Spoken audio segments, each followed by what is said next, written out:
Hello students, myself Srikanto Sen from George Group of Colleges. Now we are going to learn cryptography.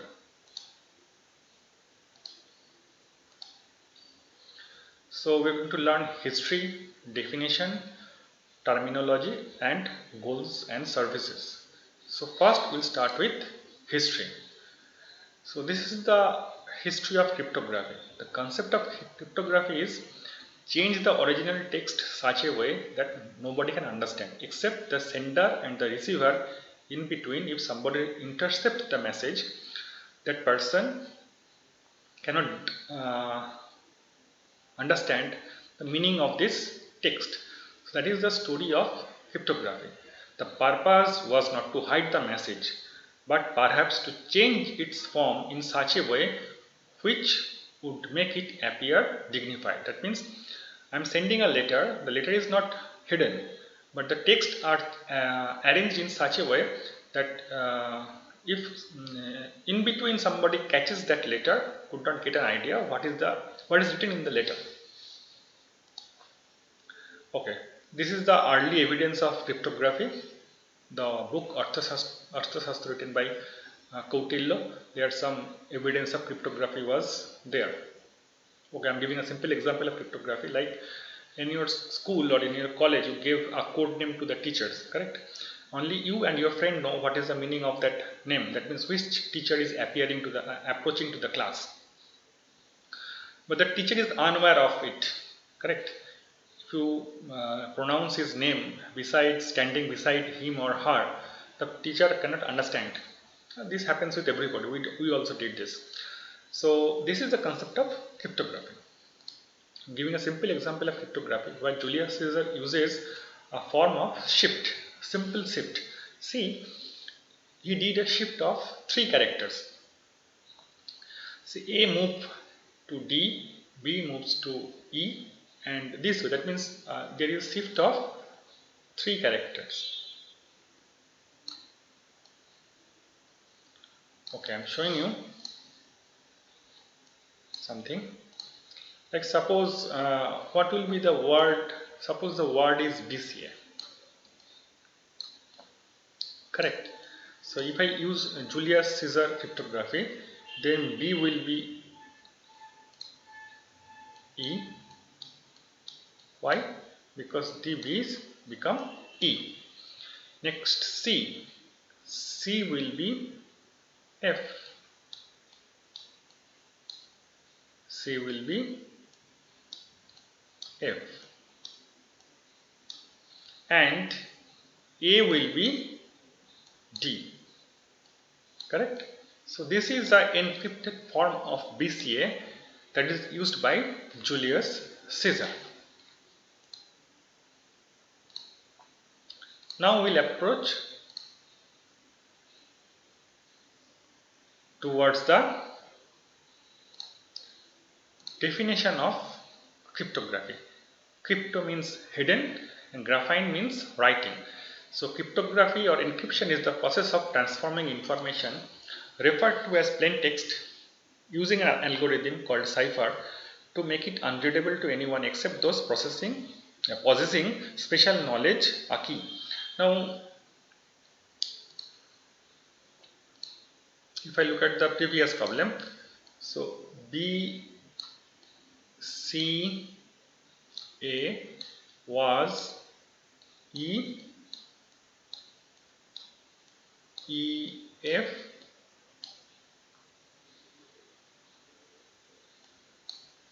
D, correct? So this is all about plain text. So this is about plain text. Now what is the cipher text? Cipher text is EFD, correct?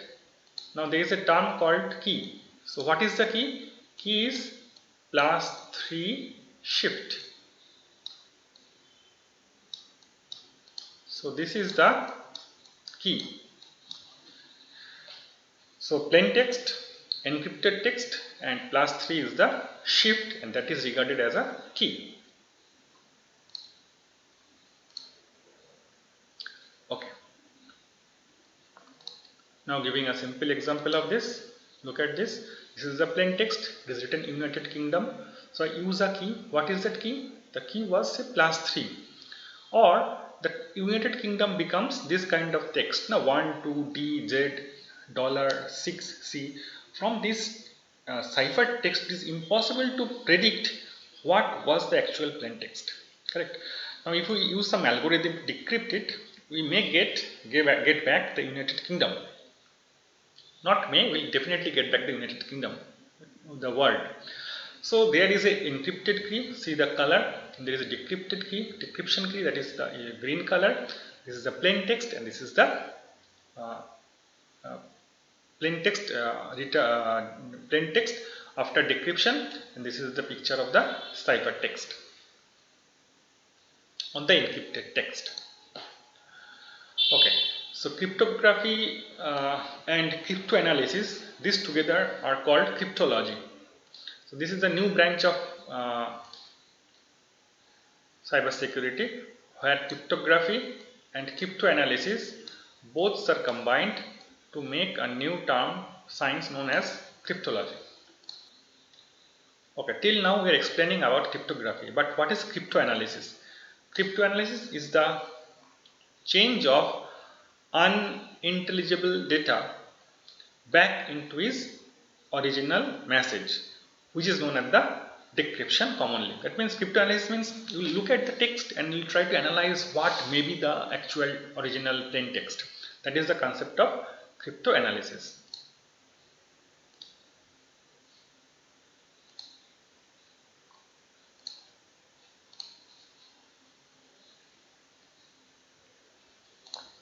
Okay. Next comes the difference between encryption and decryption. Now I have already explained you. Encryption is performed in the sender's end, whereas decryption is performed in the receiver's end. Encrypted text is called the cipher text. Decrypted text is data is called the plain text. This was the difference is given. This kind of questions may come in the examination. Difference between encryption and decryption. You need to go through it. Next, the terminology. There is a plain text, there is cipher text, there is encryption, there is decryption, and there is an encryption algorithm. So what is an encryption algorithm? Like I told you, Julius Caesar used something called +3 shift. That is the encryption algorithm. But in real life, in today's world, we don't use simple encryption, don't use this kind of simple encryption. Today's encryptions are much more complex than the era of Julius Caesar.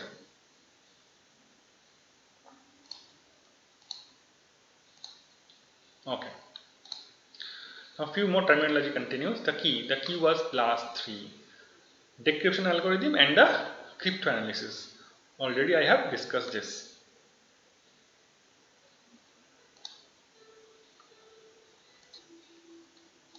Okay. Here comes another clear picture of encryption. BCA is the plain text. You use a key and use algorithm to create the cipher text. This is the cipher text in the receiver's end, and receiver also uses a key and an algorithm to get back the original text or the plain text. WhatsApp end-to-end encryption. Like you know, when you send a message from your WhatsApp to your friend WhatsApp number, the message is end-to-end encrypted. That means, in fact, the employees of the WhatsApp have no idea what message are you sending, because only you and your friend should know what you are sending. This is the concept of end-to-end encryption. Like you are a sender, you write some text, it's encrypted, a software encrypted and uploads into WhatsApp network. From WhatsApp network, there is a decryption algorithm that decrypts it, and a plain text is created, and your friend receives a message that how are you. So this happens with the WhatsApp network. So what are the goals and services of cryptography?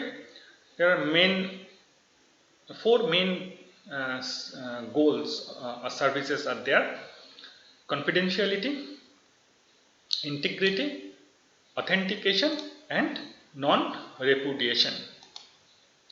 So I'd start with confidentiality, like your Gmail password. Only you should know this. Nobody should. Others have no idea what is your Gmail password. Correct. Like your mobile phone, personal mobile phone. There is a particular pattern to open the phone. Who is responsible to know the pattern? No, you know the pattern. Other don't know that pattern. Integrity means assuring the receiver that the received message has not been altered in any way from its original. Like when you send a message to your friend, say hi, in between somebody can alter that message and make it bye. Correct. So now the task of the cryptography is to prove that, to support this document that you send hi and your friend receives hi, not bye. So this is the concept of integrity. Tampering means, suppose a price of a product is 100 rupees. Now you use a dot between the last 0 and the middle number. So 100 rupees may become 10 rupees, not 10.0. So this kind of change are called tampering. Integrity means you cannot do this kind of tampering. Even if you can do this kind of tampering, this can be identified with the help of cryptography. Authentication, read it, and the most important one is non-repudiation. Non-repudiation means when you send a message to me, saying email, from your email ID, you cannot deny that you did not send the message, because you don't only send the message to me. With that message, you send me lots of things that may be unknown to you. Correct?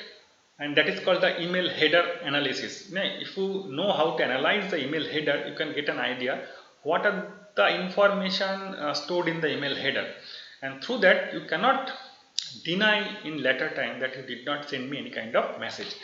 This is the concept of non-repudiation. Next, I will do with types of cryptography: symmetric cryptography, asymmetric cryptography, and there is a term called hash function. Correct? So in simple way, what is symmetric cryptography? In symmetric cryptography, a single key is used for both the task. Like see, hi BCA students, I am using a key to encrypt it and it becomes AK hash 4Z and this kind of thing. Now I am using the same key to decrypt it, and I'll get back the original text, that is hi BCA student. So what I am doing here, I am using a simple single key. Look at the color of the key, yellow, to encrypt the message as well as to decrypt the message. This is the concept of symmetric encryption or single key encryption. Okay. How it can be performed? See, this is a plain text. Okay, this is a plain text, and here is your key, and this is your key. So, and what you are doing, you are using a XOR operation. You are using a XOR operation, bit by bit operation. So what you get? You will get a encrypted text. Now this encrypted text is here. Again, I am using the same key. I am using the color. I am using the same key, and operation is the same operation, that is the XOR operation, and I will get back the original text. See, this is the original text. Correct? And this is the key. So what I am doing here, I am using the same key to encrypt the text as well as to decrypt the text. This is a simple example of symmetric encryption. Correct? Okay. Now we'll move to asymmetric encryption. In asymmetric encryption, there are two different kinds of keys are used: a private key and a public key. You use one to encrypt your data, which is called the public key, and the other to decrypt the encrypted message, that is called the private key. Correct? Now if I show you a picture, it will be better. See, there are two different colors in the key. Now one key is used to encrypt, another key is used to decrypt. See the different color, whereas in symmetric encryption you can see there is only one color, but in this case you will find two different colors are there. So this is the funda of asymmetric encryption. This is also called the public key cryptography. So in public key cryptography, a public key and a private key pair is being created, and that is used for the encryption and decryption purpose. In a simple way, if I say public key can be compared to a post box. Now anyone can put a letter inside it, but they cannot get back the letter.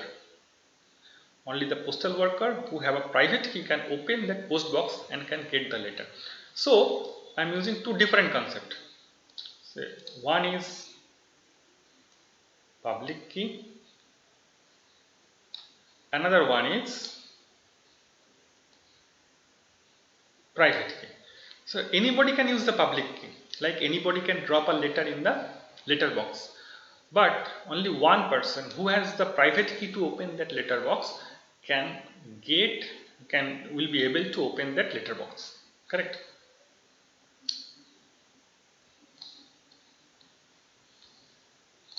Okay.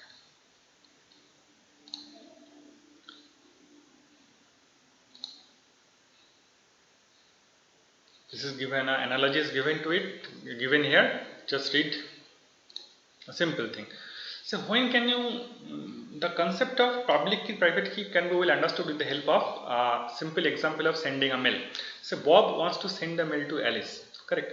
So there are two concepts. One concept is this mail should go to Alice, and Alice get an idea that this mail is sent by Bob, correct? Otherwise it will create a confusion.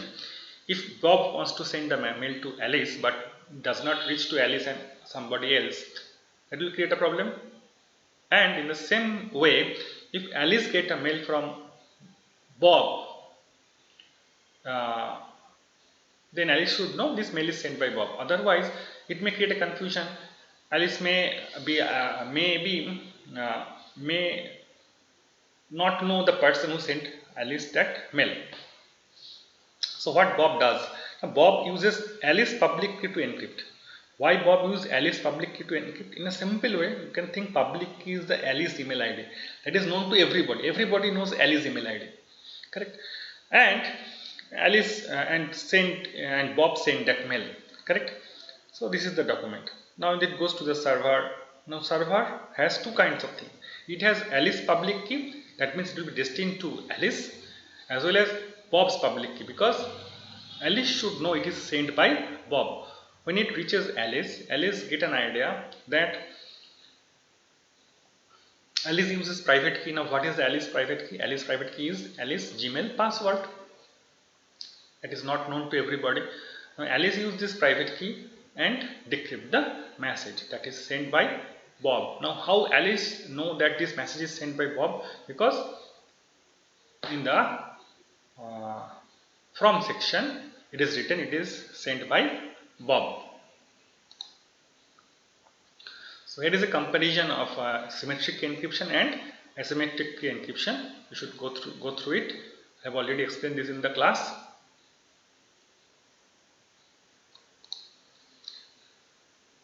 Okay. Thank you. Hope you enjoyed this session.